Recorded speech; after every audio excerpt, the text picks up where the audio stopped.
my Area 51 line. You're on the air. Hello.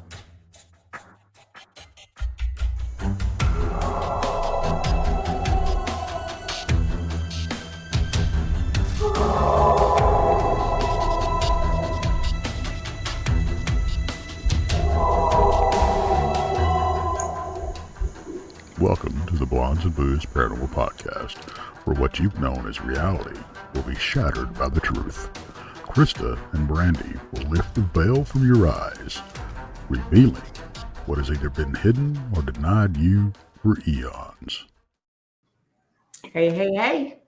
Hi, everybody. You know that intro just ends, and I'm not used to just ending, and here we are. We're used to a little bit of music and and then it fades out, but not this one. It's like surprise. Yeah, we're gonna ask Tex to put a little tail on it or something, to fade into us or something. Right. Yeah, there you go. Anyway, how are you? Yeah. I'm good. I think I'm coming down with a little bit of cold on top of all of the other stuff this week, It's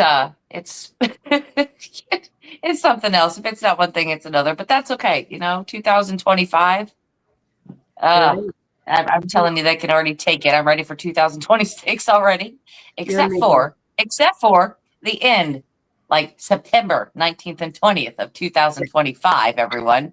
We got that one event that I'm super excited about. It is in Richmond, Missouri at the of course, the Eagleton Civic Center.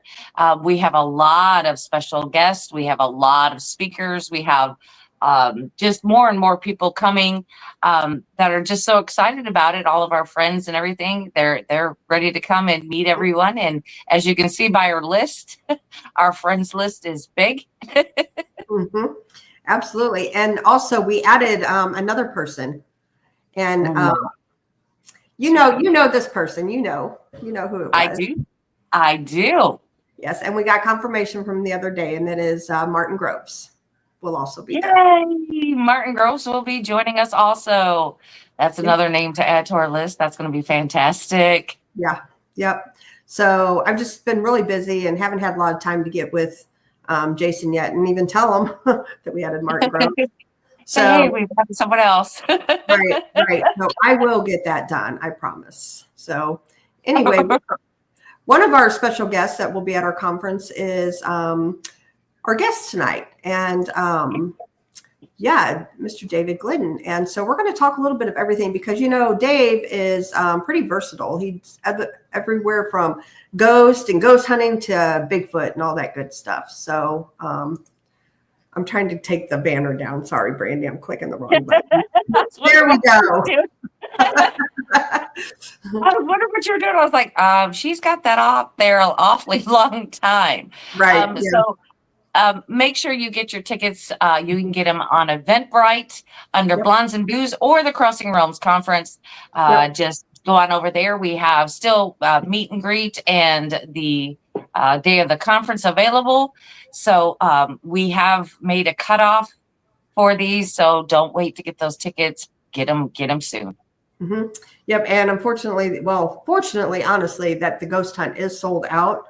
So we do not have any available tickets. However, Kathy is going to give a ghost tour during the day for people who wanted to get tickets to the ghost hunt, but didn't. And it's just going to be an hour-long thing, but you will have to sign up through Eventbrite to get that. So she knows how many. I think she's going to only do 10. She's going to add 10 to it. So. Right. Anyway, and I just want to let everybody know that place is haunted during the day too, because some of the craziest things that has happened to me has been during the day. Yep. It has. Sign up for the tour. Yes. So I'm going to go ahead and bring David Glidden up. He's hey, how are you? Hey, my screen got darker because I full screened you guys. There we go. There you can see me. Yeah, you're a good friend of ours, and you've actually been to our past conferences before. Oh yeah, I've been to quite a few events up there with you guys, and I gotta say the location and venue and everything, it's spectacular. It's a great place, and if you haven't been there, definitely sign up to go. Even if you go on the day tour, it's worth it. The history there is amazing. Mm-hmm. And you actually did a documentary on the Ray County Museum, and I actually shared it in our Blondes and Booze group, Facebook group, not that long ago. So I will drop it again for anybody that's interested. And I mean, you do some of the history, you do the whole 9 yards. Yeah. That episode of Haunting History, we did talk about the history. We did some interviews with you and with Kathy, and we also had a guest investigator, Aaron Thompson, who from 28 Days Haunted. He was on there. Some of the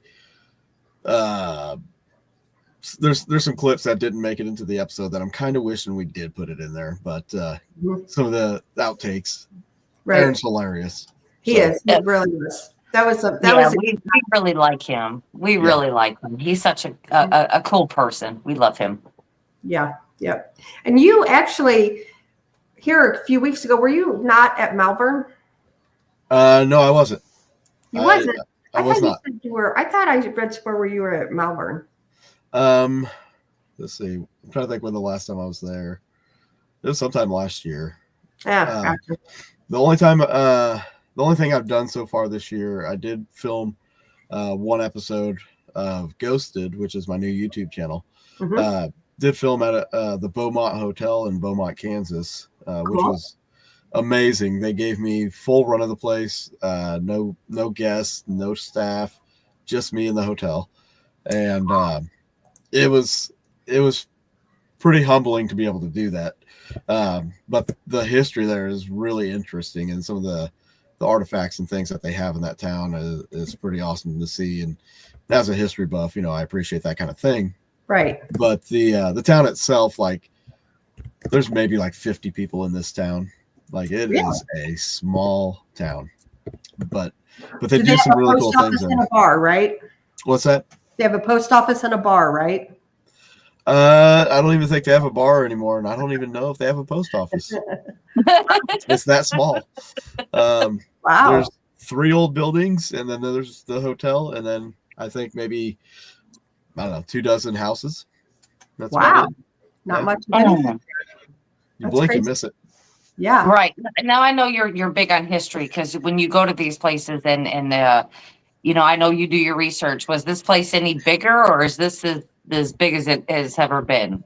As far as history goes, the history is pretty interesting because it, in all these cow towns, these cow towns sprang up because of the railroad. So the railroad happened to run right next to the hotel, and a lot of cattlemen would come through looking to buy cattle or sell cattle. The ranchers and the ranch hands would come through. The Beaumont did have a murder in it. The original owner and his wife that opened the hotel, they were servicing the ranch hands and everybody that was coming in off the train, but his wife opened up a brothel on part of the hotel. And I guess from what's been speculated, she started seeing one of the clients without pay, and her husband went off on a business trip. She was seeing this guy. He came back. Everybody started telling him about it, so he hired a gunman to kill him. Wow. But yeah, it's pretty crazy. Wow. It is kind of crazy when you start digging into these little town histories, and you're like, really? That's kind of crazy. What's even crazier is there's an airstrip that's there now, right next to it. So, like, anymore, people that are flying into like Wichita with their own private planes and stuff can land there, park the plane, and stay the night. Oh, wow. Yeah. Yeah, it's pretty interesting. Yeah. So I know you're doing this ghosted thing, and you're out traveling and hitting a lot of locations. Can you talk about some of the locations, or do you want to keep that secret? The locations I'm kind of keeping secret. The channel itself, it's a little more than just investigating these locations. It's kind of a blend of things. Like, it's going to be like a vlog style, following me into some of these locations and investigating. But at the same time, it's also I'm trying to arrange it to where it's kind of educational as well. Because like we all got started because of shows like Ghost Hunters. Sure. We learned what we know and what we do from these shows, and that's kind of gotten lost in the streaming realm. Right. Everybody wants to run around screaming demons, and yep. Yes. And I'm not about that. So Nope. I've got tip videos that are going to be coming out, not just by me, but from some of the special guests that I'll have on the on different episodes. These tip videos are guides for people that are either just getting interested and started, or things for the experienced, right. And just kind of cataloging all the knowledge that we have and just kind of putting it into one place. I think it's pretty important. But the not just the tip videos, but I'm also going to be doing that during the episodes, so that'll give a good blend of education out of it. Right, absolutely. So to let everybody know, Dave has a couple channels on YouTube, and the first one is a new one, and that is Ghosted. Yes, and I've got that link, and that's where all of when you're going to these locations, you're going to put on there, correct? Yes. And then the other one you got is Boogeyman Radio. Yeah, myself and Charles Fort, we've been doing a podcast for about a little over 3 years now. Time flies. It doesn't even seem like 3 years. But we've been doing this podcast. It's we cover everything paranormal to true crime to conspiracy theory and everything like that. So we like to be a little diverse with that show. But we do that on Monday nights at 8 p.m. Central. Okay. So I've dropped the links, and we'll continue. We have great moderators actually, and they'll catch the links now and drop them too for you. So yeah, appreciate that. So I got several things I want to talk to you about because I know you've let's talk ghosts for a little while, and then we'll get into like some Bigfoot and some spook light stuff. Is that cool? That'll work. Okay. So ghost wise, like I know you've traveled a lot and you've been to a lot of really cool places. What's your favorite and why? Ooh, number one on my list is it's kind of an unknown. It's called the Brown Mansion in Coffeyville, Kansas. I come across this place, I want to say in 2007, and we did a lot of fundraising there. But what really hooked us was the fact that every time we went, something was happening, and it wasn't stuff that was like questionable that can, you can just kind of brush off. I'm talking like you're seeing full shadow figures. Our second event that we did there, we actually established communication through knocking for about 45 minutes straight. Wow. And we we also had one of our team members kind of put through a chair in front of guests. And that kind of sealed the deal for, everybody wanting to come and explore. But the place is amazing. I've probably been there like 70 times. No exaggerations, but the stuff that happens there it's the full gambit. Like you're gonna experience everything there. So That's awesome. Wow. Well, I know that you gosh, this has been a while back, but I know you played some disembodied voices for me that were completely amazing. Was that from the Brown Mansion? I think you said it was. No, there's one audio clip that I always show everybody because it's just amazing. It came from Malvern Manor. Oh, did it? Okay. When the late Richard Rose and I we filmed a pilot show called Paranormal Studies. We were up in the attic filming, and we heard with our own ears, as well as captured on the camera's audio and the digital recorder's audio, a fight just going on, an argument going on between some people, and then it ultimately ended up with somebody screaming at the end of it. And why do I keep hearing a horse? That would be my daughter's video game. Okay, cool. Sometimes I'm not crazy. Keep going. That's all. Yeah. She's in the other room playing Roblox. Oh, perfect. Oh, okay. Yeah. Oh, that makes a lot of sense. Okay. Yeah. That's too funny. But at Malvern, we caught that. We experienced it, and we went outside. And you guys have been to Malvern. After midnight, it's a ghost town. No pun intended. Like there's not a soul in sight. There's not a car. Nothing. And we ran around the building. We didn't find anybody. So, you know, it was probably one of the best audio captures I've ever got to experience and capture. You know, Malvern is actually one of my top 3 locations. Yes, it's up there for me too. It's probably 3 or 4. Sorry, cough. No, you're good. No, I was going to say that I think because I actually heard the audio. Mm-hmm. And it probably, I was just going to say what Chris was just going to say. It has to be one of the top 3 best ones I've ever heard. Because these people were arguing so loud. It was almost like they were right outside the window or down the hall from them. I mean, it was that loud. Well, in this situation with the camera, we had a shotgun mic on it. So it's pointing one direction and the shotgun mic's going to pick what's up in front of it. So Richard was facing away from the stairs, but our digital recorder was on the stairs facing towards the door. The digital recorder audio was actually louder than the shotgun mic. So the sound would have traveled up the stairs. So it would have come from the second floor. Wow. And we know what happened on the second floor underneath the attic. Mm-hmm. Right. Absolutely. For those that don't know, there was a potential alleged. I don't want to say for sure this is what happened, but there's allegedly some attacks that happened from 2 different patients. So, yeah.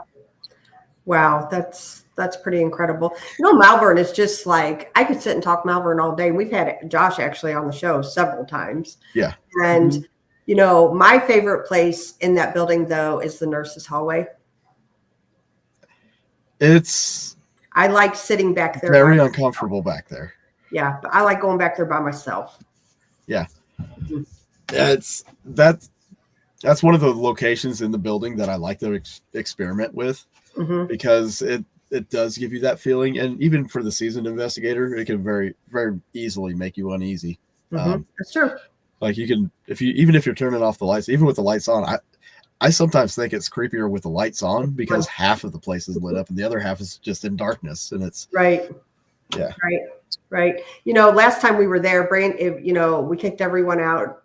We did an overnight, and so it was just Brandy and I there. So we went through. We locked the doors, you know, for the living, and we went to lay down. And Brandy, she falls asleep real fast. Not me. I have to play on my phone, and I'm playing on my phone. And Josh has told me multiple times, you know that big room where all the furniture is. Everybody's out. He's like, oh, they don't come in here. You know, you're good. That's a lie. Yeah, well, he told me that more than once. So it was funny because that night I'm laying there playing on my phone, and like 5 minutes after we laid down, Brandy was already out, and I heard footsteps walking up towards her. She was laying on the couch that is backing the kitchen, and I was on the and so I'm like, you know, get out of here. We're trying to sleep. And then I was like, Brandy, get up. And so it didn't go away because she also heard it. You know, so it was really cool. I don't know if it was because, you know, it knew that we were female and there by ourselves. Maybe. You know, that might have come out to, you know, act up a little bit. But I mean, nothing bad or anything. It was just, The first time I was there, we actually, like, of course, we set up all the cameras and stuff, and we set up right in that room, our base station. And we actually had, while we're sitting there, like, we'd rotate somebody watching the monitors and everything. And throughout the night, we'd have our equipment cases behind us, seemingly like we would hear the sounds like they're being picked up and dropped, or like the handles would be flipped on them. It was, it's bizarre. Yeah. I do remember that. That was kind of a tough night. Because I was in the attic, and I got I got a firm grip on my arm that kind of pushed my arm like that. It just kind of pushed it. And I mean, I've been touched before. It's not a big deal, but this is the first time that it ever felt like a human hand grabbed a hold of me. So that was the first time for that. Yeah. Did you stay up there though? Like after that happened? Okay. Yeah. Like little girls. Like Project Fear. Right. Or the gosh, D no, guy, the guy that said goes everywhere and says there's a D word, you know? Right, exactly. Well, I just think that something that night knew that it startled me, so it was just kind of coming after me all night long. That's what it seemed like. Well, that guy up there anyway, he's a grumpy man. Yeah. As much as I've been there, outside of that audio capture, up in the attic itself, I've never really actually had any kind of experiences in there. It's kind of weird. You know, I was just going to say, everybody has their own experiences in different places. So it's just kind of weird to me. The creepiest part about that attic is getting there and the steps, man. Those steps suck. I'm just saying. Oh, they are horrible. You got to turn sideways to go up them. And right. Yeah. Steep and little. So yeah, it's kind of crazy. What's the scariest place you've been to? Ooh. That's a tough one because, when you start out, like a lot of places, they get to you. And at some point, you are in this moment where you want to go into a room, let's say, and you get to the doorway and then you just feel like this heaviness and this, like, you get this thought in your head, like, I probably shouldn't go in that room. Right. But as you keep going through and doing investigations and you get more experience, that gets a lot easier. So these places, as you get experience, aren't as scary as they once would have been. Right. Makes sense. So, but sorry. But I will say there's been a couple places that have gotten me. And the Garnett House has been one of them. I've seen some messed up things there, and I've also heard some things while I'm there all by myself that were really unnerving. And I was actually doing a live stream when I captured these growls and these hisses. And I heard them, and I'm just like staring at my phone like, please tell me you guys heard that. Like it was very I didn't leave, but the thought did cross my mind at some point. But like later that night, this is where it gets kind of interesting. So like after 3:00, I decided, okay, I'm going to go to bed. I have to go home, and then it's a 3-hour drive and all this. So I go lay down, and the activity just keeps going, and it's keeping me awake. So by 5:00 in the morning, I'm like, screw it, going home. See you guys. I'll be back later. So that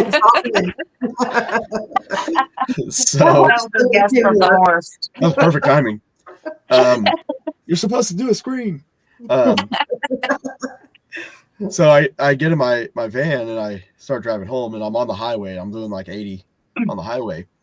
And then it's like at some point it starts feeling like I got a flat tire. I'm like, oh, great. So I start to pull over, and the jerking just gets really bad as I slow down. And I get pulled over, and I get out, and I go around and looking at my tires. The front driver's side tire, all the bolts snapped off except for one, and the bolt on it was only like right at the end, like it was about to come off. Oh my gosh! So I came so close to potentially dying on my way home from that active night. Wow. So that was an intense kind of feeling for me to have after a long night of investigating and experiencing the things that I did. So, and I'm not saying that was anything paranormal. It was more coincidental than anything.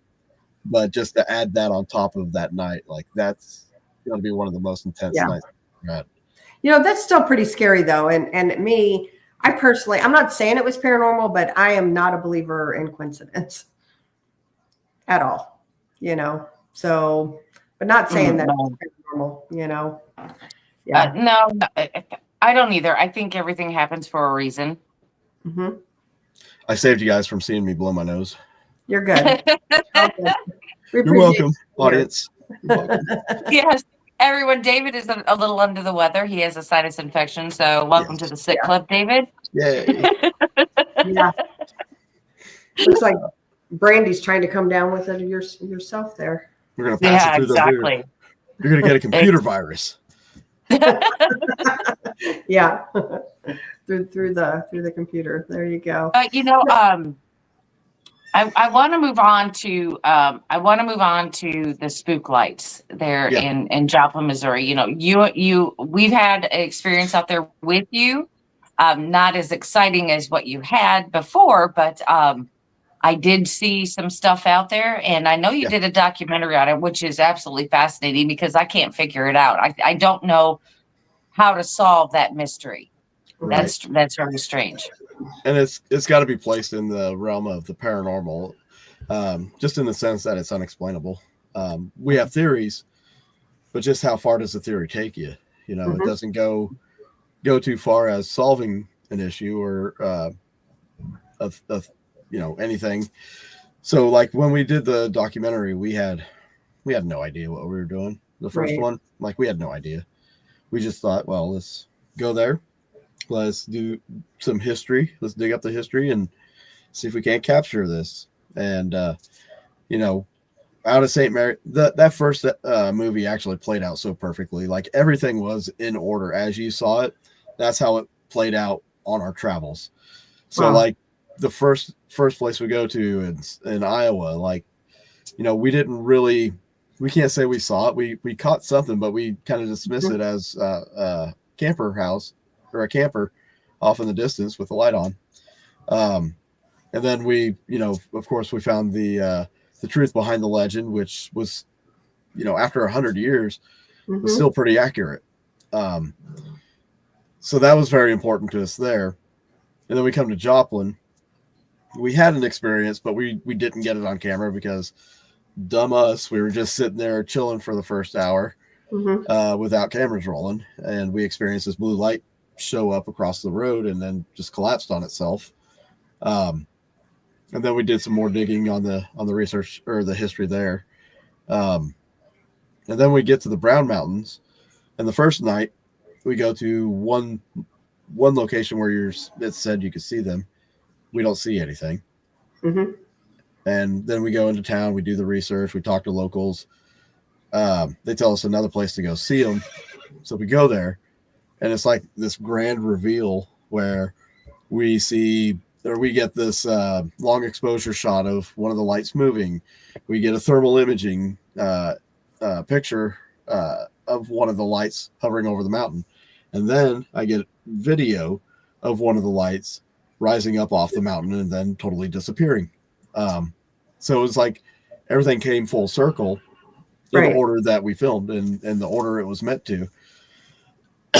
And I still laugh about it too, because on the way back, I remember distinctly, like Josh and we were just so enthralled with it that we were like, if we didn't have the night we just had, this movie would have sucked ass. It would not have been worth it. And, but we got absolutely lucky. There was no skill involved in that. But when we did Into the Light 2, again, it was all just luck, coincidence, whatever you want, however you want to take it.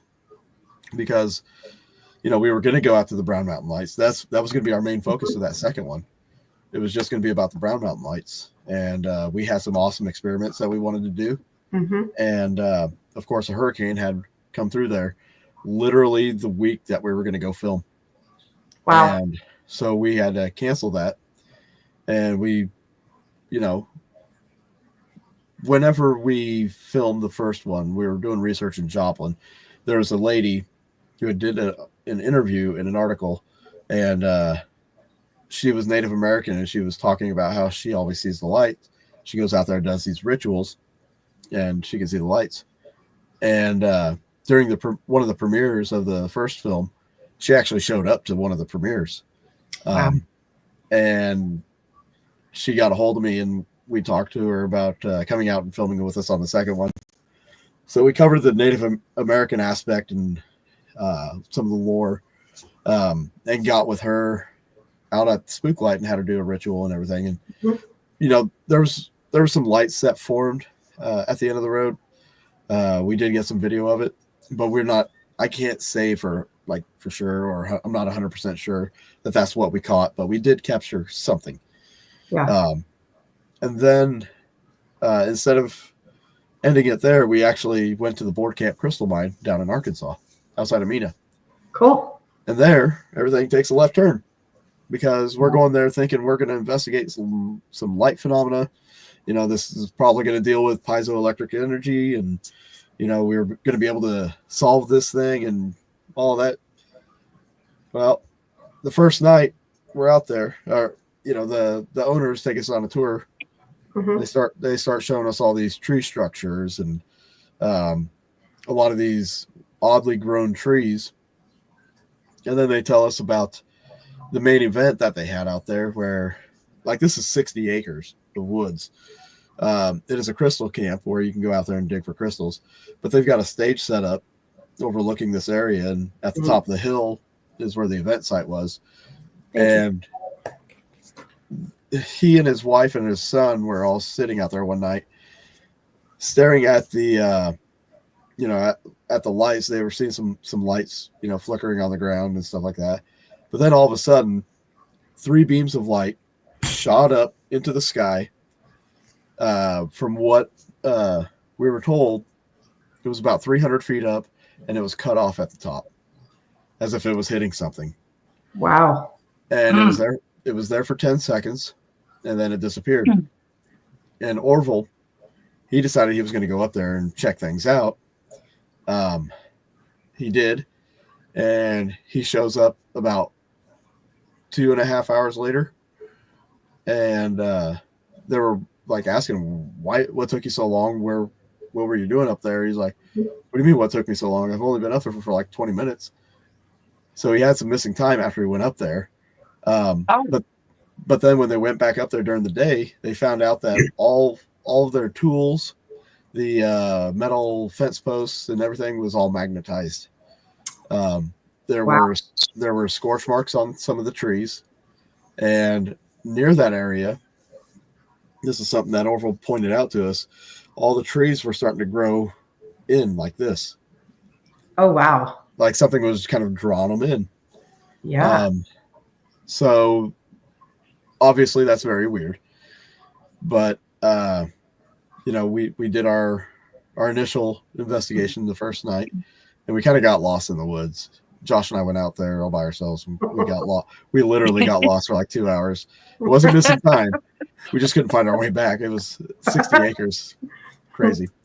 But during the tour, he showed us this formation where there's 2 logs crossed together. And on one of the logs, there were 5 rocks lined up. So we took those off.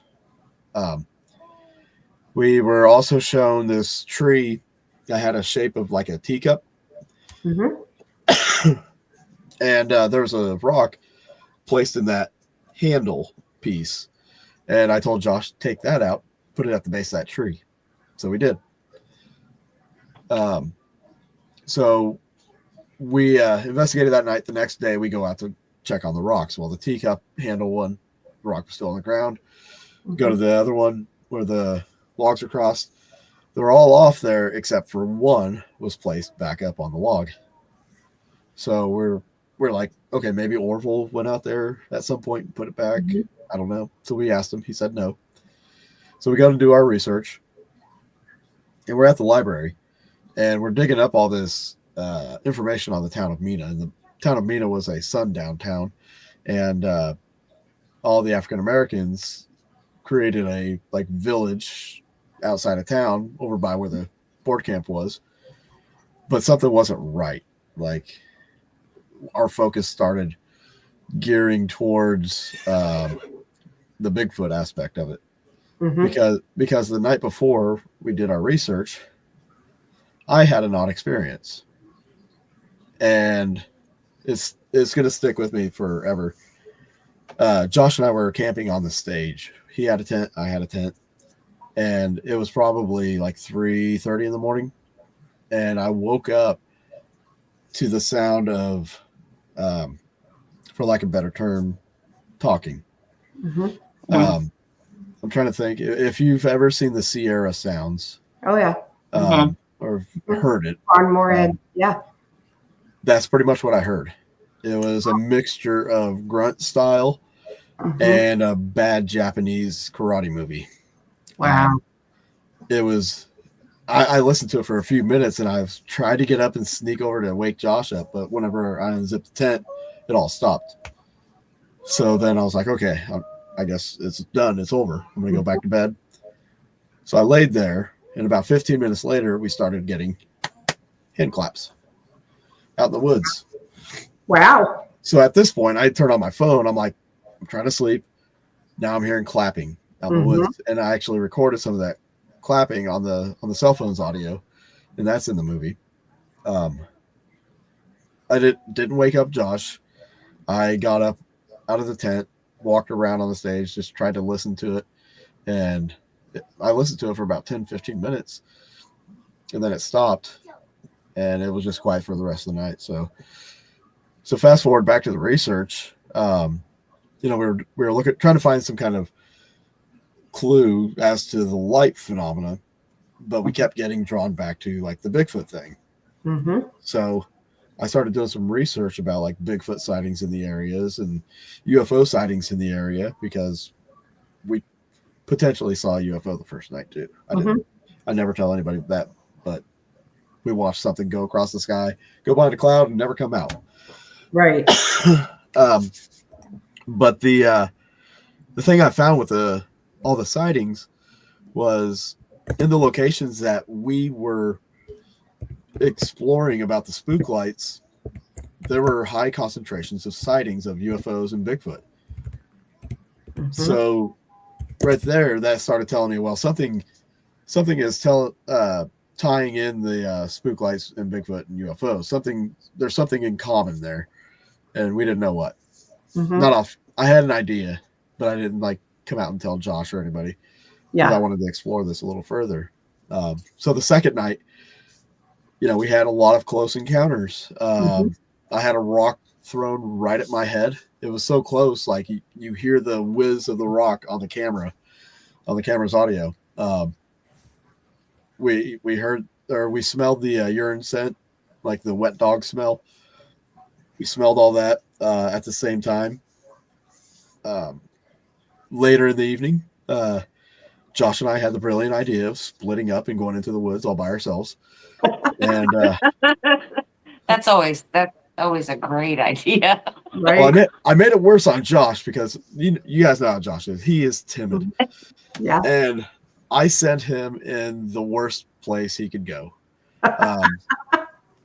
They told us there's this one section of woods they called the nursery, and they believed that number one, they believed Bigfoot to be an interdimensional being, and they thought that they were bringing their young to this particular section to teach them how to bend nature. So off Josh went in that area. And oh no! Yeah, okay. it's like it sounds bad already. Well, it's like don't ever sneak up on a mama bear and her cubs. Right. Right. So that's what was in my mind. I was like, I hope he doesn't run into a bear or nothing, but if he gets beat up by a Sasquatch, at least he's going to have it on film. Right. I'm a great friend. I don't know if anybody knows this. I'm great. So as I go up to the event site, and nothing's really happening for me. There was something that fell or hit. Like I figured it was like an acorn. So I just kind of blew that off. But Josh had a very intense time in the nursery. As he's walking out there, he is hearing something not on the path, but in the woods parallel to him and just walking with him. Like he could hear the footsteps in the leaves walking with him. And he's not seeing anything on infrared. It got to bother him enough to where he's like, okay, maybe I should go back. So then in comes a rock and hits the path in front of him. And he turns around. He's like, all right, I'm going back. And as he's walking back, he starts slowing down, checking some things out. And then another rock hits right behind him. And it was a big rock. And it was enough to finish him because he was like, we were told, like, you get three notifications from these things, like 3 warnings. What happens after the 3rd warning? We don't know. Yeah, Josh didn't want to find out. So he tried to hightail it out of there, but he was starting to get lost and turned around on the paths.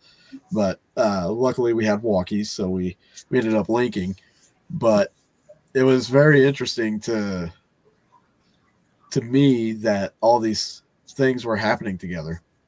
So at the end of the night is whenever I kind of disclosed to Josh this idea that I had. And it goes back to the first film. While we were filming the first film, we discovered that there was a college that was trying to create the spook lights in a laboratory setting. And the only way they could do that in a lab was to use elements of plasma. Mm-hmm. And plasma doesn't just happen in nature. It does with lightning, but it's very quick and it dissipates very fast. And these light phenomena, they'll last like a minute, 2 minutes, So I thought that was interesting. Then after we filmed the first one, doing some research for my podcast, we were looking into the CERN Hadron Collider, and they put out an article where they had admitted to being able to open up these tiny black holes. And when they did so, there were trace elements of plasma. Wow. So that got me, kind of thinking there. And then with all this association of UFOs and Bigfoot potentially being a interdimensional being, would have to travel through like wormholes, portals, or what have you. Excuse me. So at the end of the night, I was like, okay, so if people are seeing these lights in locations they have these UFO and Bigfoot sightings, what if these lights are just remnants of a portal or a rip in time and space?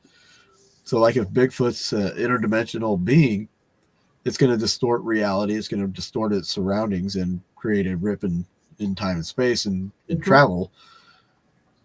Could be why we get so many blurry photos. I'm just throwing that out there, spitballing. But UFOs, like, they're not going to just travel through space and not hit anything going light speed.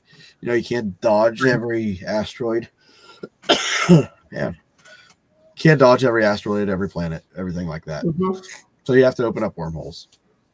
So what if in these high concentration areas where there's a lot of minerals, we'll just say minerals because we don't know exactly what. What if in these high concentration areas, they're like these beacons for easily accessible travel. Right. And we're seeing these lights as a cause of the travel. Like, I find it fascinating, and it's something I really want to explore a little bit further. Of course, that's something for another day. We've talked about doing a third film exploring this theory with the spook lights and interdimensional travel and things like that. So down the road, maybe, who knows? Maybe that gets done. Right. So I have a question for you. So the spook light. Now I haven't seen it. I wasn't with when Brandy. It was like the night before your conference, and I wasn't there yet. Brandy went with you guys out there. Right. And so I didn't personally see it. However, the very first orb thing that I ever saw was at Tri-County Truck Stop, and it was in the basement, and it was the size of like a softball, and it was blue.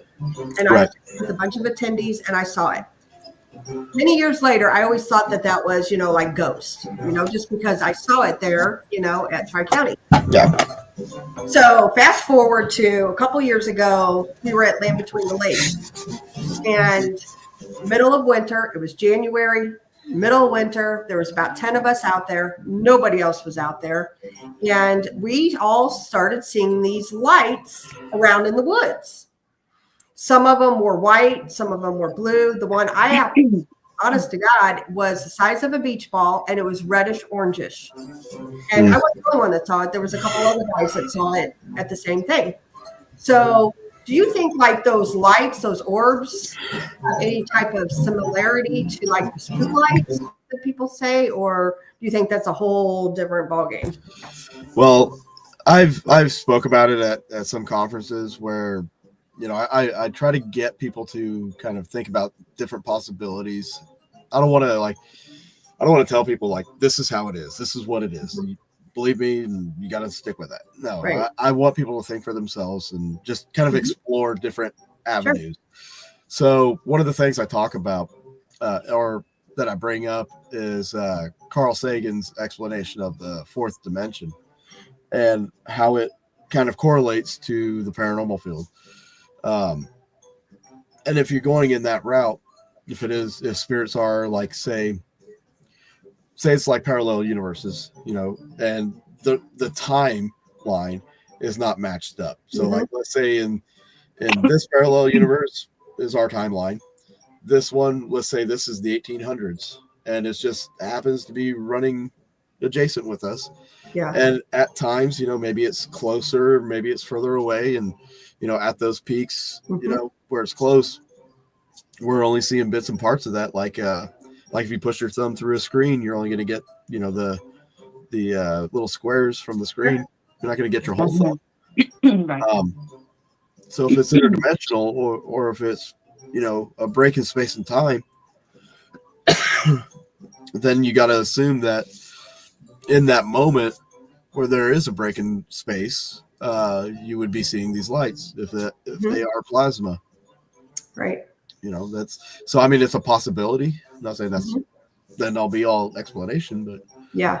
And we have a friend too, Greg Ogles, who's also coming to the conference, and he actually had an encounter with the orbs where they were intelligent. He was communicating with them. Now we did get stories with out at the Brown Mountains about a father and son who were out hunting, and of course, if anybody hunts, you go out early, like really earlier than I'm comfortable with, and you just go out there. And they went deep into the mountains, and they were walking along a trail, and they saw these two balls of light approaching them, and they stopped because they didn't know what it was. There was no sound. It wasn't a four-wheeler, wasn't a car or anything. They stopped and they just let it come towards them, and as it comes towards them, it moves off the path, goes right around them, and gets back on the path and keeps going.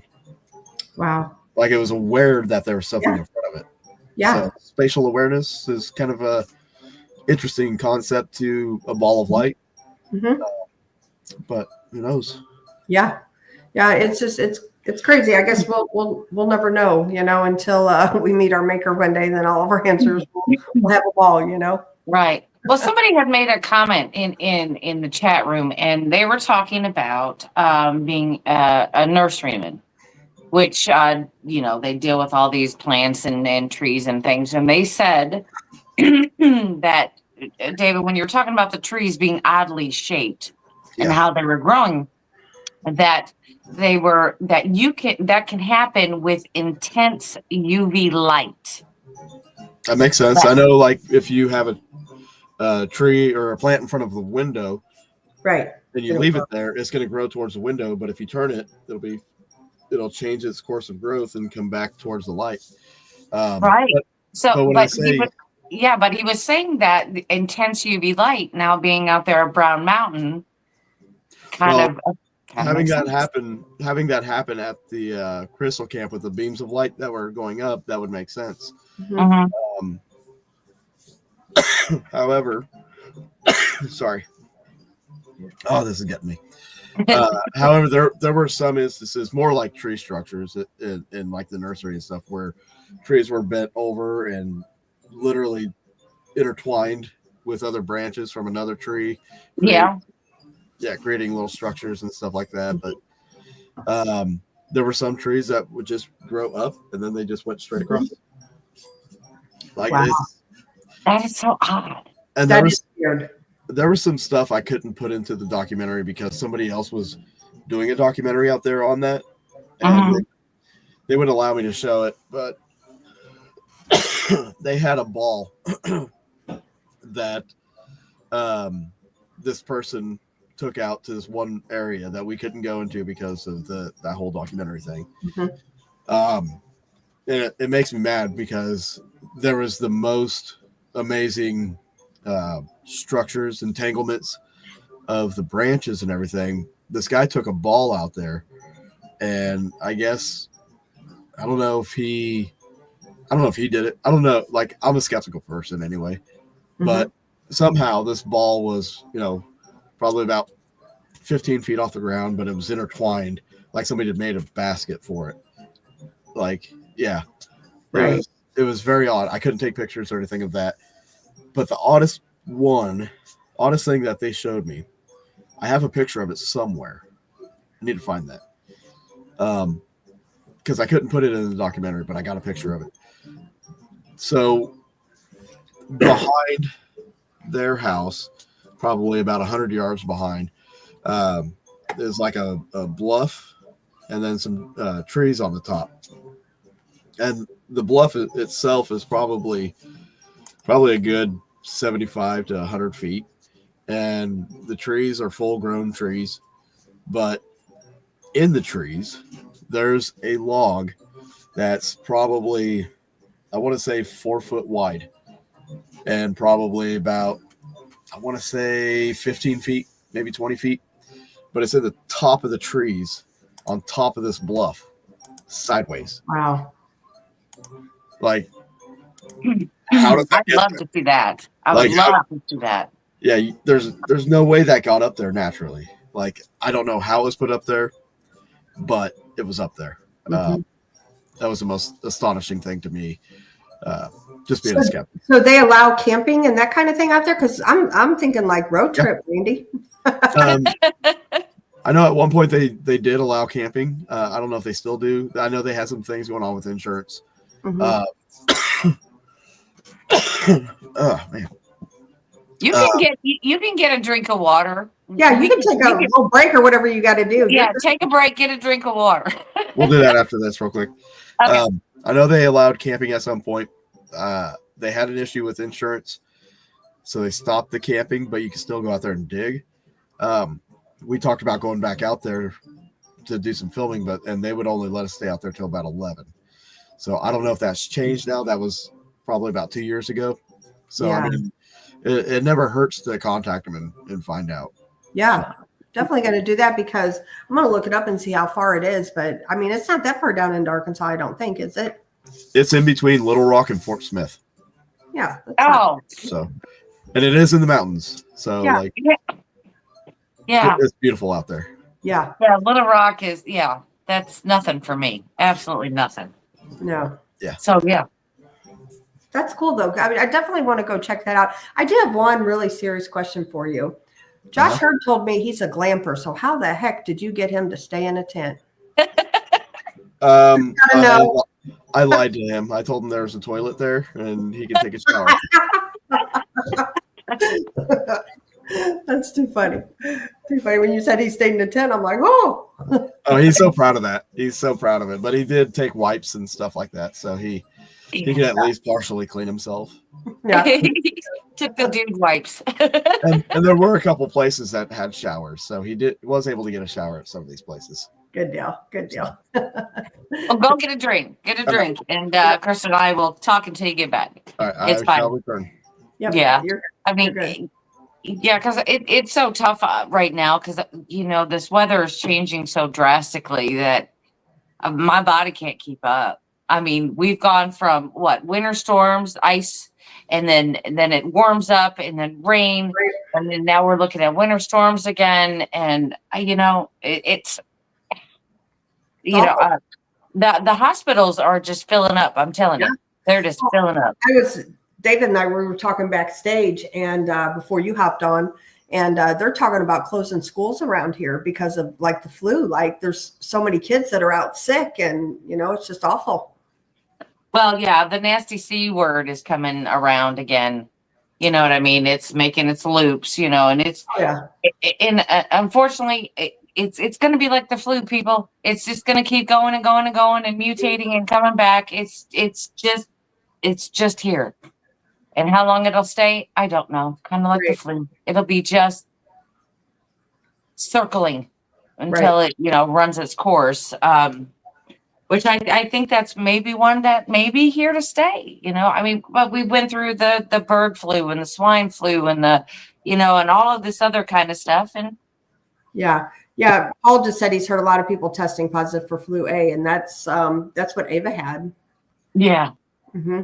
I mean, it's awful stuff. Well, that was funny because when I got the nasty C word, then I turned around. Well, I turned around and got type A flu.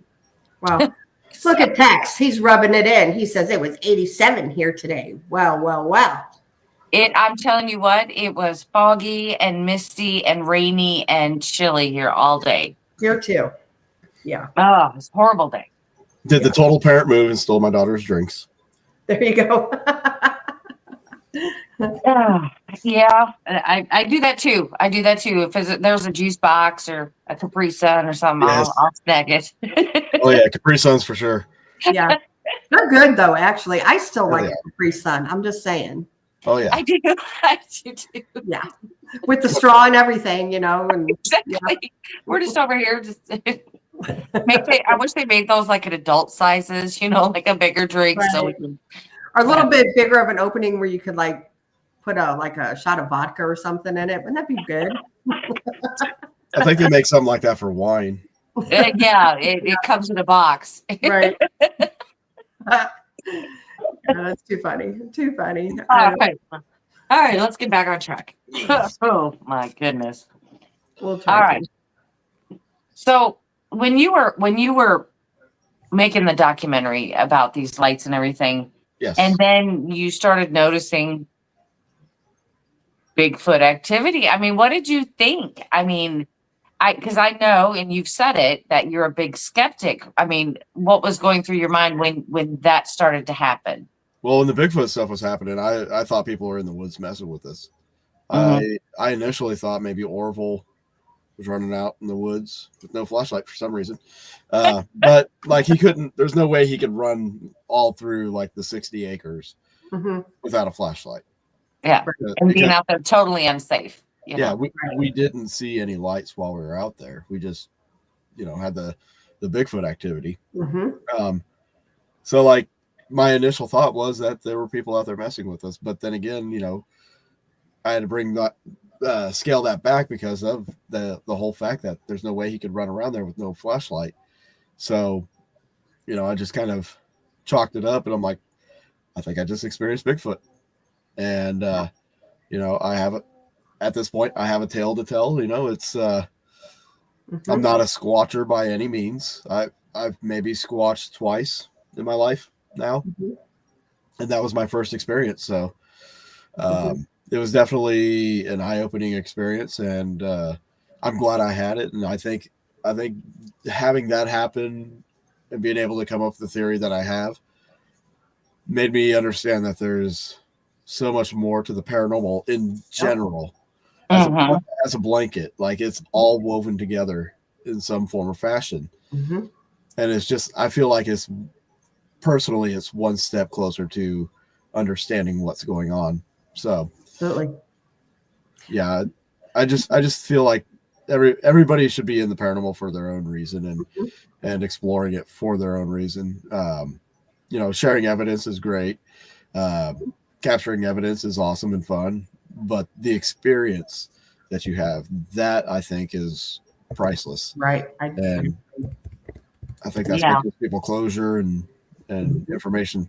So, well, yeah, I mean, in the word paranormal, I mean, it seems like the ghost community has taken that word over, but it's not just ghost. It involves everything that's unexplained. Yeah. And I guess for me, I find it so fascinating. You went out there to look for some lights, and then you find some Bigfoot activity. I mean, that kind of just changes your whole documentary. It does. As you're filming, And I tell people every time, people that want to see it, I tell them, well, the first one, you can see it on Tubi and YouTube and everything. But if you want to see the second one, just go to the YouTube on Haunting History's YouTube channel. You can see them. And I always warn people, I'm like, that second one, it's going to take a left turn. Like, to blindside you and be like, wait, what? I thought we were doing this. Yeah. Yep. I've seen them. They're really, really good. And to let everybody know, I will post the links in our Facebook group on Facebook for the spook lights, and I'll post the museum one again too. Okay. Yeah. All those videos, they're on YouTube. I'll send you the link so you can post them. They're on YouTube. Just go to youtube.com/haunting history, not haunted, haunting. And you can find, just search for Into the Light in those videos. Yep. They're definitely worth watching. And you'll, like I said, they're good. And you have Josh Hurd there with you, and you guys are both, we kind of like the both of you. So it kind of, those documentaries bring out your personalities. Oh yeah. Sure. Yeah. I can imagine how that trip went, Some things that were that are unspeakable happened. Yeah, I can only imagine. There's a few people out there that, I've been able and lucky and fortunate to spend time with, film with, investigate with, that like we just click and we hit it off, because I have a very out there personality. Like I tell people I'm eccentric in certain facets, but I'm pretty vulgar too. So like that tends to blend well whenever filming, because that comes out quite often. Yeah. And that's okay. It just shows who you are. Oh yeah. And vulgar in a fun way, not like right. Exactly. Alec Baldwin throwing a temper tantrum kind of way. None of that. Don't come for me, Alec. It seems like the cat's just looking in the camera. I can Every show she always makes it. It's like right there. Take it out. Long. And then showtime, and there she is. It's showtime. Well, that's because we have a man on the show, I think. It might be. Maybe. Moo. Blondes and moo. Jen could tendency show up and really hang out when there's men on the show. Well, speaking of men, there's another one. There we go. There's Tex. Not alone. Tex, David Tex. I'm in chat and I'm like, David, how are you, sir? I tried my best, girls. I'm telling you, I tried my best to come in here. I really did. But I couldn't stand it anymore when he started talking about his eccentric personality and and he looks like he needs a hug. It's because of the sickness. It's the sickness, I swear. So, David, I don't know if you know who I am, but I will have your life in my hands at the conference. I hope you buy me a drink first. He's our MC for the day. Yes. We're gonna be drinking some Jägermeister. No, I honestly, y'all were on here talking, and I'm trying to meet everybody that's going to be at the conference. I'm going to be the MC, but and I haven't met you, and you seem like a really great guy, and you're kind of sexy, so I had to come up here and say hi. Tex, man, don't get me started. I ain't gonna beat around the bush. I'm too damn old. Boy, this show just took a left turn, everyone. Left turn. Oh, that's too funny.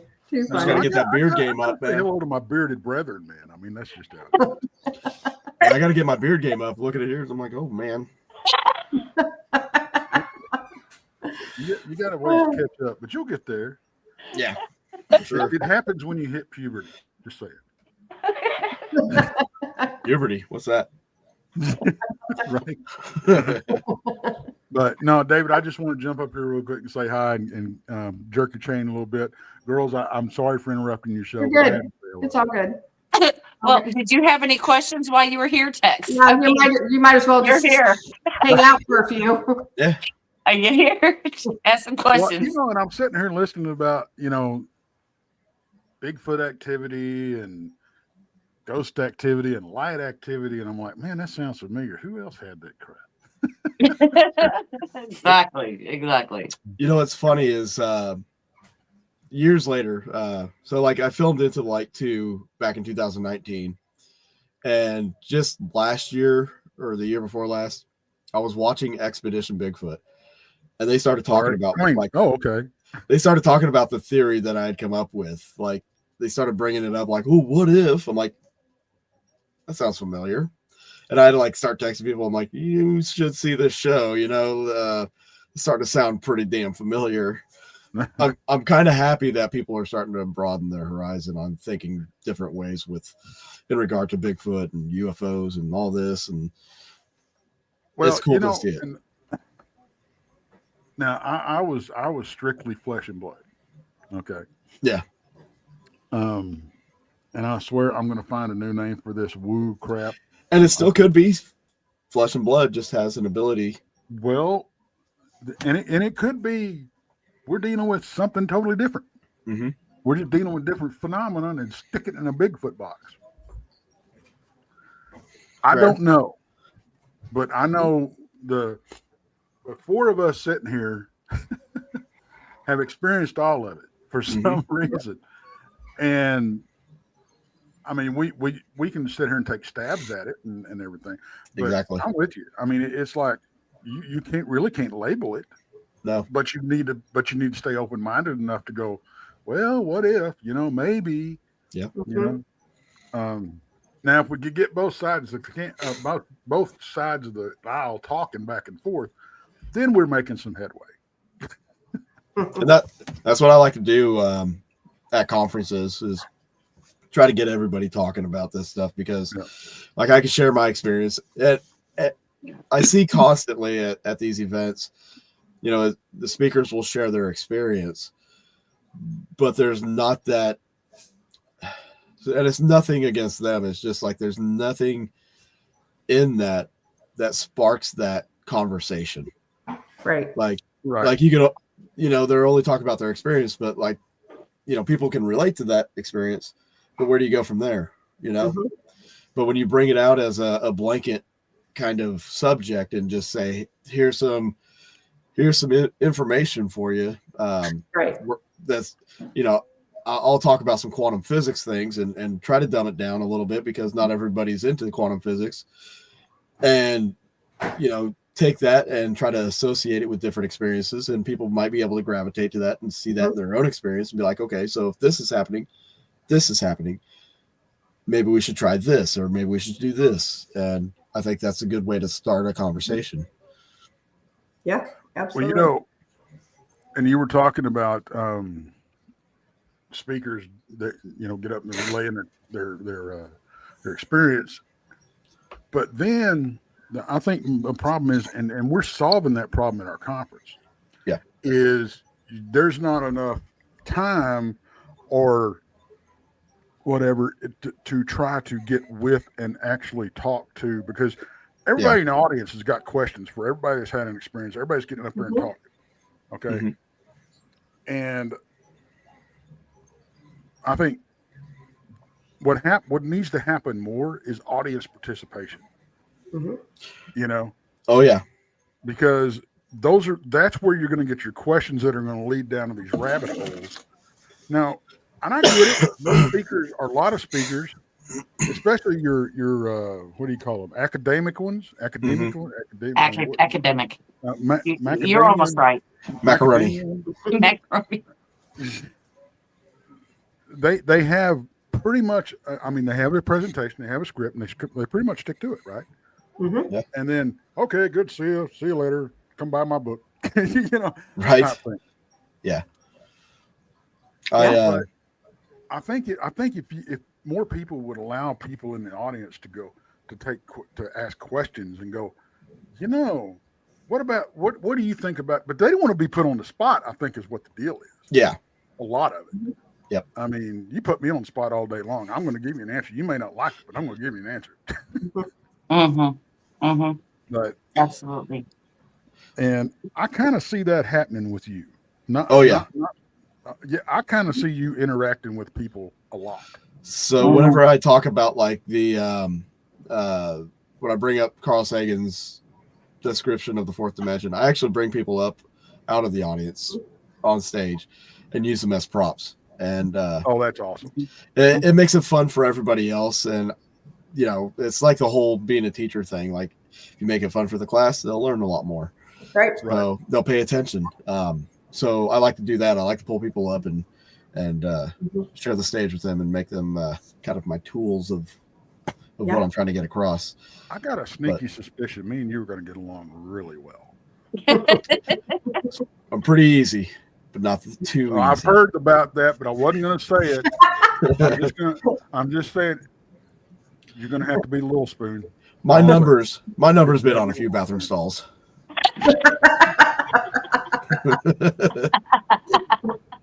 Actually, David has our last couple conferences that we have done, he has been speaker at. Yes. And he actually did his own. Brandy and I came to his conference. Yes, we did. Yes, we did. Well, you know, and that was in, of course, Joplin, Missouri. You know, and David, I wanted to ask you this question. Now, I know that there was a big tornado that went through there and ripped up all of Joplin. And I've been in Joplin several times, but that was the first time I'd been there since the tornado went through. Yeah. Did you notice like there's a different, just a feeling just about town? Like it just didn't seem the same. It seemed weird. No, it was bad. Like the news coverage and everything of it, like that didn't do it justice. Like if you'd been there before the tornado and then showed up after, you would think like a nuclear bomb had hit. It was devastating to a lot of people in the area. But as they're rebuilding, like, you know, these communities that they're rebuilding, they don't have trees in their yards anymore. It's all just like wide open ground and stuff. But I mean, Joplin's doing a good job of rebuilding. It's coming along pretty good though. So yeah, I mean, because I didn't even recognize a lot of places. I mean, I just didn't even recognize it at all. I mean, because you know where you had older buildings and stuff, now it's all just new, you know, new construction, new buildings, and I was just like, this place just feels weird. It just didn't have the same feel to it as it did before. Yeah, it does have a different vibe, especially further east. Further west of West Joplin. Definitely has. It's got a creepy vibe to it to me. Yeah. Like just knowing, you know. Yeah. I think. So. I honestly, I think when something that bad happens, you know, and I don't think it's any different than I don't think like a F5 hitting a town and because we've had it. Quite a few happen here in Oklahoma and then but y'all's neck of the woods. Yeah. When that happens, I don't think it's any different than like a bombing. Yeah. I really don't. It changes the energy because it changes everybody's. You're dealing with so much PTSD.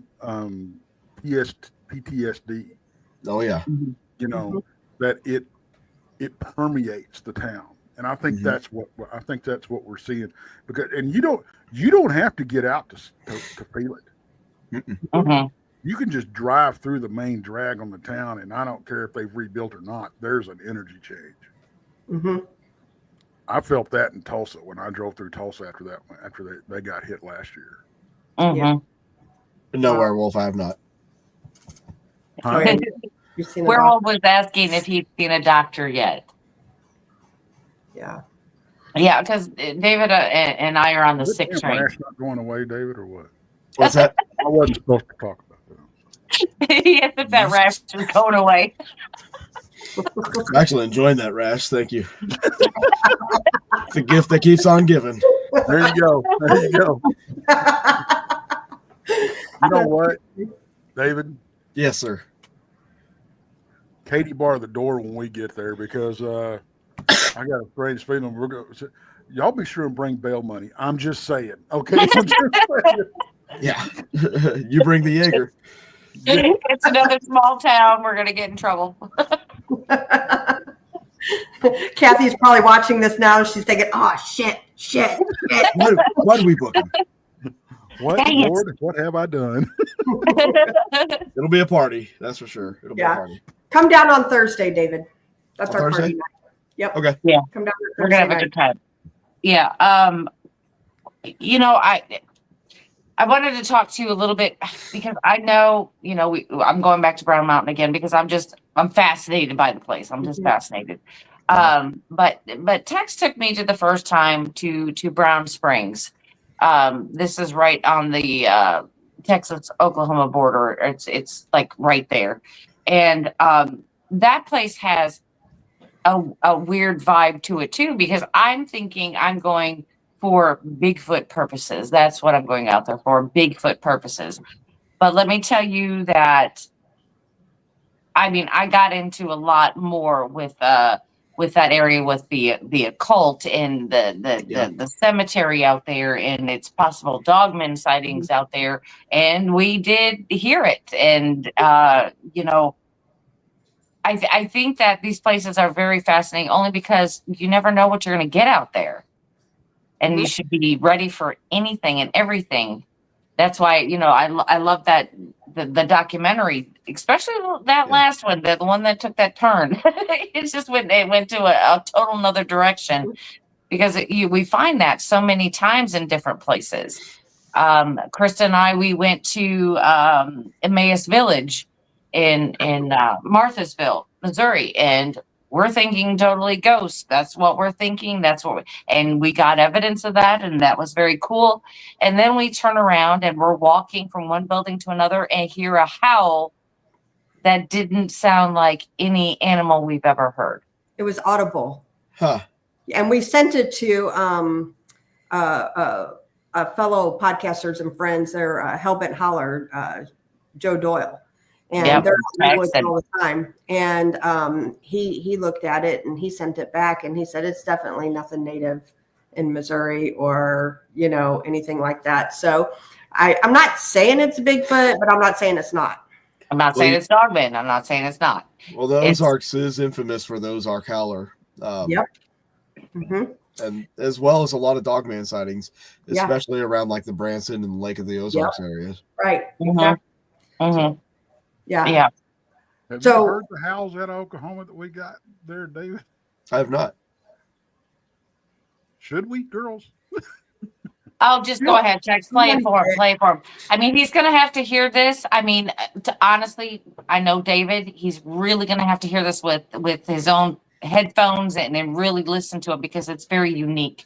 Yeah. Hold on. He's going to get some earphones, I think. He's got headphones on. Oh, he's great. I can't even see those. It's so dark. Oh, I see him now. Okay. All right. But you got to listen to in between the howls also and listen to what's underneath that. Okay.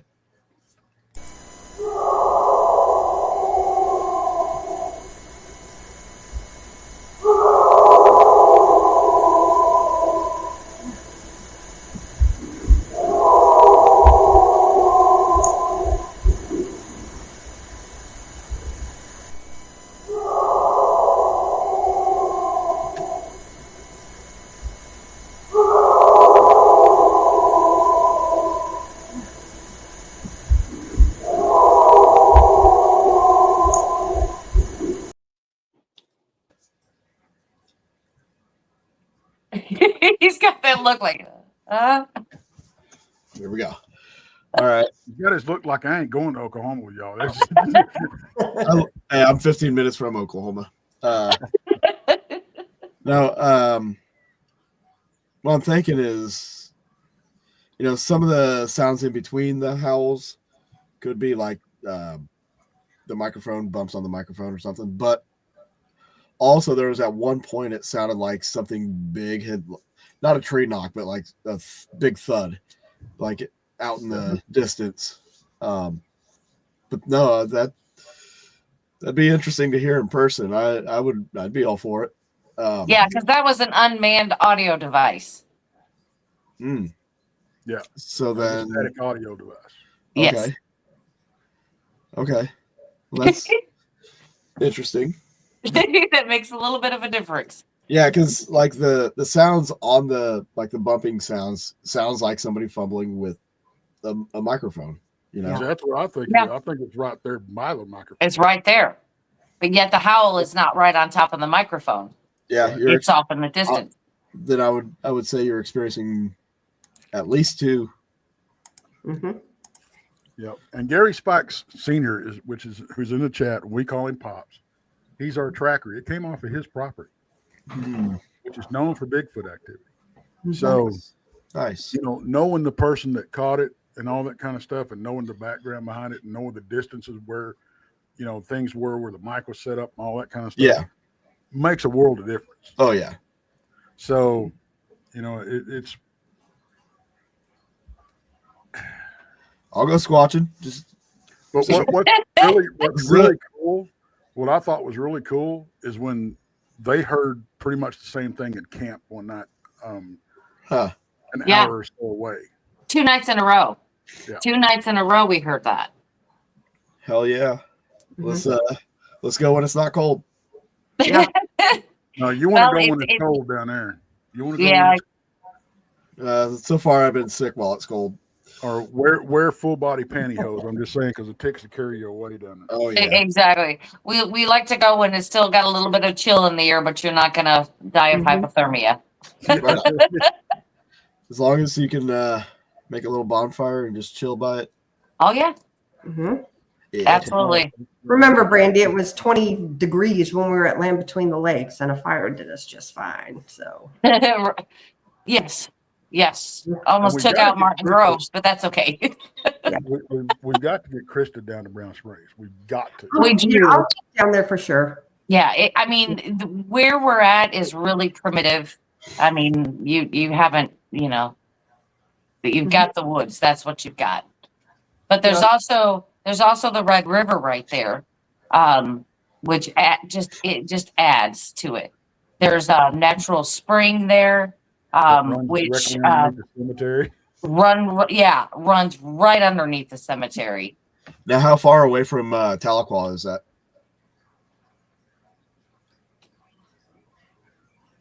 Well, you know, I'm in Southeast Missouri, and it takes me about 7.5, 8 hours from all the way over here. So is it southern Oklahoma? Yes, Yeah, right on the Texas border. Oklahoma border. Okay. Yep, right there. Mm-hmm. All right. Right down the road from Windstar Casino. Yeah, the biggest casino in the world, and it's huge. I've been there. Huh. Yeah. Yeah, I'm game. We'll do something. He's like, I'm game. I'm good. Let's do it. But I mean, but like I said, it has all those different elements there, and you just never know what you're really going to get. I mean, because you know, you have the human element. We know that we have to watch out anywhere that you're in the woods, the human element. And then we have, you know, the natural element, which is, you know, hogs and things like that. I mean, Tigers. We'll have to tell him that story in a little while about the tigers. Yeah. That throws a little wrench in it, but but we're not here to talk about us. Well, I'm here we just won't let him know. I'm here to talk about me, but I'm going to be nice and let you talk about you, David. Well, I appreciate that. That's too funny. One thing I do want to say before, like, I don't know how much longer you would go, but a few more minutes. So with my new YouTube channel, Ghosted, I'm planning something in May that is probably the stupidest thing anybody can do. Oh, I'm in. I am going to be investigating 12 locations in 14 days. Oh my gosh. Yeah. Wow. You're never going to sleep. The hangover is going to be horrible. Real. And I hate doing back-to-backs, let alone. This is more of an experiment for myself. I'm somewhat known for experimenting with people, but this one is more for myself. I wanted to see if, like, towards the end of it, as I'm getting more exhausted, if I'm going to experience more activity. Oh, wow. And wow. So I'm going to be traveling out to Ohio and making a big loop and coming back down through Iowa and everything. So I've got all the places lined up right now. And first week, starting May 1st, is the road trip. And it's going to be intense. I can guarantee that. So are you going to be live, or are they going to be recorded and then you're going to drop them? They're going to be recorded. Okay.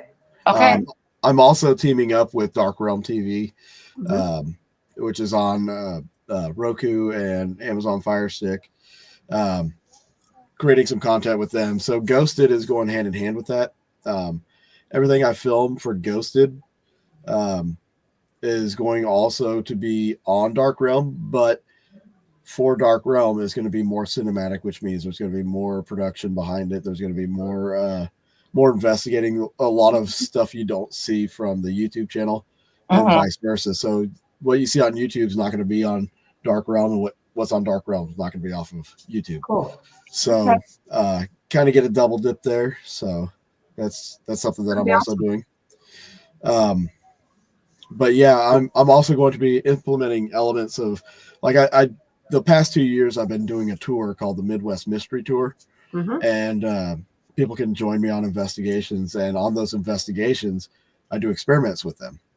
And so far, like the last 2 years has been amazing, and some of those experiments I'm going to also kind of put into this into the Ghosted, and see what can happen, especially on that 14-day trip.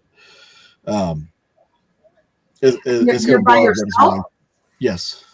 Oh, wow. So, Dave, on a serious note, on this thing that you're going to do, this 14-day marathon. Yeah. And I know this probably goes without saying, you're an old pro, I get it. But I'd kick myself if I didn't tell you, if I didn't say something. Yeah. You mentioned as you progress and get it more exhausted, it's not just the activity that I'm worried about ramping up. It's you being at a weak point. Yeah. Okay. So just please watch your back, brother. That's all I'm saying. I just, it's as best as I can. Yes, sir. Yep. You're not. I can't even believe you're not even having anybody at least drive you. Just, like that alone, Well, the places I've planned are relatively close to each other. So there's going to be 1 week stretch where I think I want to say probably 7 locations in 1 week, and 5 of them are in Ohio.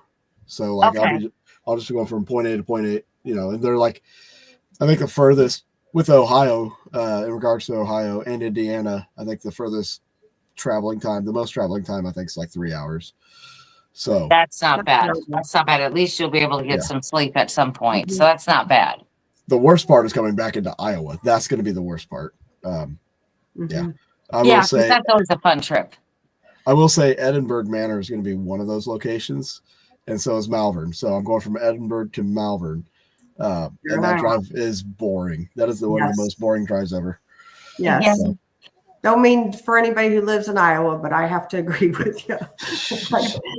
It is field upon field, everyone. Gonna have a great, playlist, and I'm cursed by Iowa. Like every time I go to Iowa, something happens to my vehicle. Like I've had countless flat tires. Before I sold my van, I went up to Iowa for a road trip. It was when John and we filmed Farrar and Edinburgh and Malvern. And so like as we're leaving Malvern, my van keeps like wanting to overheat. And as soon as I cross into Missouri, I stop and check everything, and everything's fine. I'm like, I don't want to like screw up the vehicle by adding too much, coolant or doing this or that. So we're like, let's see if it does it any further down. We made it all the way home. Nothing happened. Wow. It's just getting out of Iowa. It was just that. Iowa's got it out for you. I think so too. It's because I'm originally from Illinois. So there's like that rivalry. So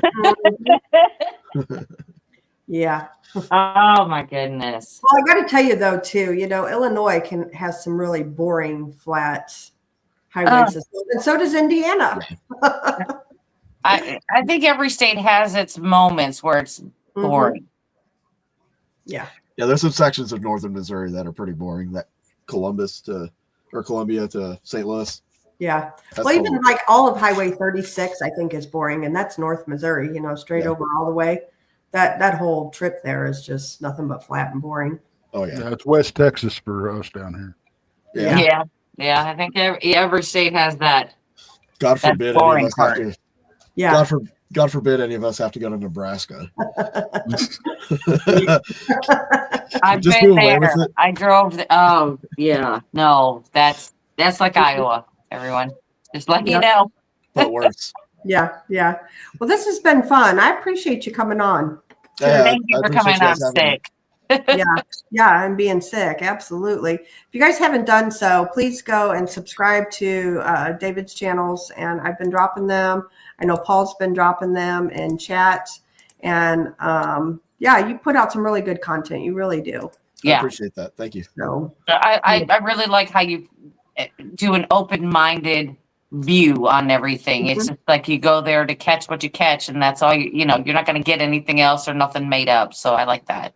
Well, like I said, in a world now where everybody's like pushing demons and trying to act scared all the time. Yeah. Like we just need something real. Yeah. Yes. Absolutely. Real. Yeah. So that's what we're bringing. And I will say you are real. I've investigated with you. It's legit stuff. So, it's nothing. My thing is too. A lot of these groups, a lot of YouTube channels I've noticed, they're faking a lot of stuff. Yep. And your reputation is everything, and there is no way that I would ever fake anything. And I just can't believe how not only the D word, but now they're faking. Yeah, I mean on YouTube, like you can have success and not capture anything. Exactly. Your video will still get seen. Right. My haunting history is proof of that. So. Yeah. Yep. Absolutely. Well, it's been fun and I appreciate it. And we have Monica Rawlins. She'll be on in 30 minutes? 30 minutes. So you guys tune in to catch Monica. And then tomorrow night, Brandy and I, we have the Squatch Detective Steve Coles coming on. So yeah, that'll be fun. So anyway, we will see everybody tomorrow night. And once again, thanks, David. And thank you for hopping on, Tex. It's good meeting you, David. Yep. Likewise. Looking forward to seeing you, brother. Absolutely. Sorry about invading the show, girls. That's all right. All right. We'll see you. everybody tomorrow night, 7 p.m. Central. Yep.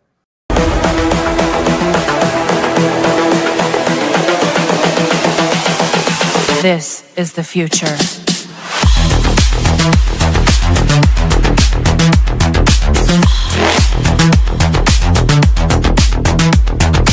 Evolution.